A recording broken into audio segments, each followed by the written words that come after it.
Graham Norton had built his entire career on the art of loving his guests. For decades, he had been the sparkling host who could charm anyone, an intimidating Hollywood legend, a shy new performer, or even the occasional eccentric who wandered onto his red couch with more enthusiasm than sense. Fans believed that Norton adored everyone who ever appeared on his show, but he thrived on chaos, laughter, and the unexpectedly odd moments that turned into viral clips. And for the most part, that was true. But what the public never knew until now was that there had been one guest who pushed him past his famously elastic limit. One celebrity he hated, hosting so much that the entire production team still referred to the episode as the Night of the Unmentionable. For years, Graham refused to identify the guest. When asked in interviews, he would laugh, sip whatever cocktail was closest, and offer some vague deflection. But at a recent private storytelling event, one that was not recorded, streamed, or published, he finally revealed the truth, insisting the tale was safe to share, only because it was utterly ridiculous and absolutely fictional. He even introduced it with a theatrical wink, reminding the room that every word was part of an exaggerated anecdote he had polished over the years. And then he began.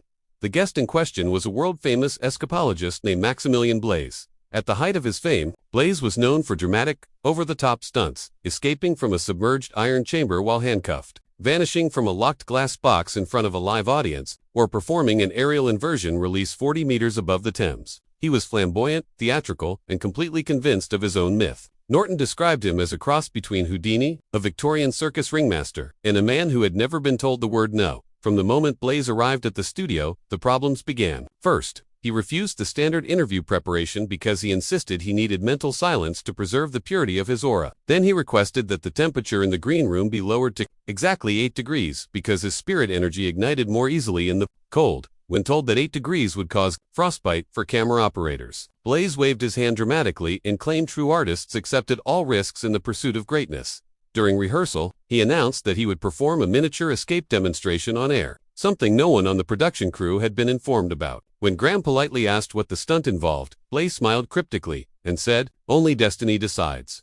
Producers immediately vetoed it, which resulted in Blaze storming from the studio, shouting that television had lost its taste for danger and innovation. He returned 20 minutes later, having calmed down solely because he discovered the dressing room stocked with complimentary Belgian chocolates. By the time the live taping began, Norton was already exhausted, but he was a professional, and he introduced Blaze with the same warmth he offered every guest. The audience applauded. Curious and excited, Blaze was still a major star. After all, the trouble began less than a minute into the interview.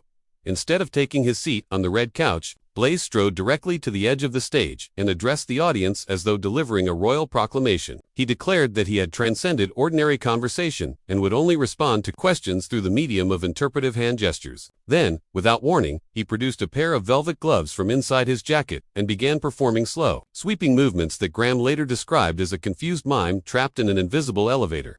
Norton attempted to salvage the situation with humor, but every joke made Blaze more dramatic. At one point, the escapologist announced that Graham's laughter was interfering with his metaphysical frequencies. Later, he tried to hypnotize a member of the audience with nothing but a pocket watch and sheer confidence. Finally, midway through the show, he attempted his forbidden miniature escape demonstration anyway by locking his wrists into a pair of shiny metal cuffs he had smuggled inside his boots. Unfortunately, Blaze had accidentally brought the wrong key, leaving him stranded with his hands trapped behind his back while Graham gently suggested they cut to a musical performance. The episode became legendary behind the scenes. Blaze departed the studio, claiming he had delivered the most spiritually transcendent moment in broadcast history. Everyone else remembered the night as a surreal catastrophe. When Graham finished telling the story, he raised his glass and said, "There you have it, the only guest I ever hated, and he never even existed outside this absurd tale." The audience burst into laughter, relieved and delighted, and Norton, ever the storyteller, simply bowed and said, "Some stories are true, some are fun. That one, fortunately, is only the latter."